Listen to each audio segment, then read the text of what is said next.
illegal drugs in the country. The president initially estimated the number of drug addicts, pushers, and users nationwide to 600,000. A month later, he sought a 6-month extension to the first 3 to 6 month time frame given the depth and width of the problem involving high officials in government and the national police. Despite the threat of narco-politics growing in the country, the PNP boasts of leaps and bounds in its battle against illicit substances. I am Makalma has the stats. The Philippine National Police carries one of the greatest responsibilities under the Duterte administration, considering the new government's objective of getting rid of the illegal drugs trade in the country within 3 to 6 months.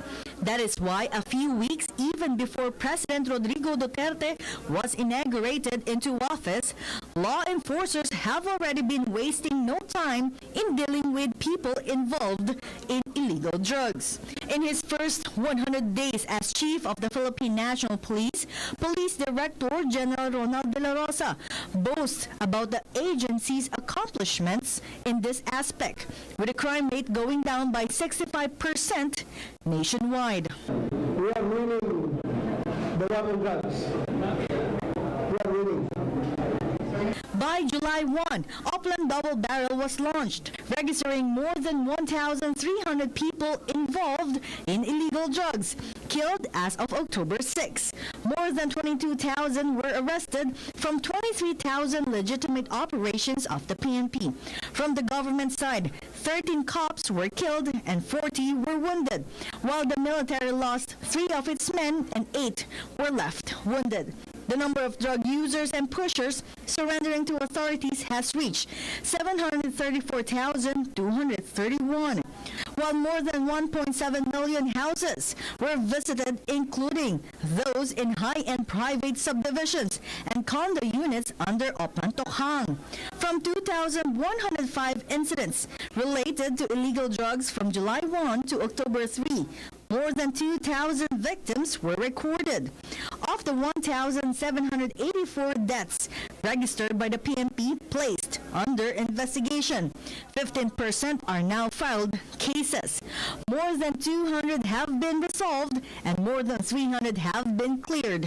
But these are not the only problems PNP Chief De La Rosa is facing. He has to deal with scalawags in uniform involved in the illegal drugs trade, some of whom were transferred to Mindanao, while others went on absence without leave, since the so-called media cops have been identified and reassigned. This includes the law enforcers mentioned by President Duterte from his narco list, which has now reached 96. 83 law enforcers are now under investigation by the PNP Internal Affairs Service, 76 of whom voluntarily surrendered. They are also subject to continuing lifestyle checks.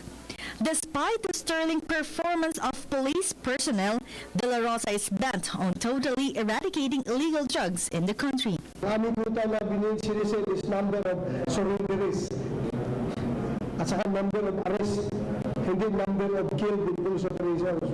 That is a very unacceptable quota.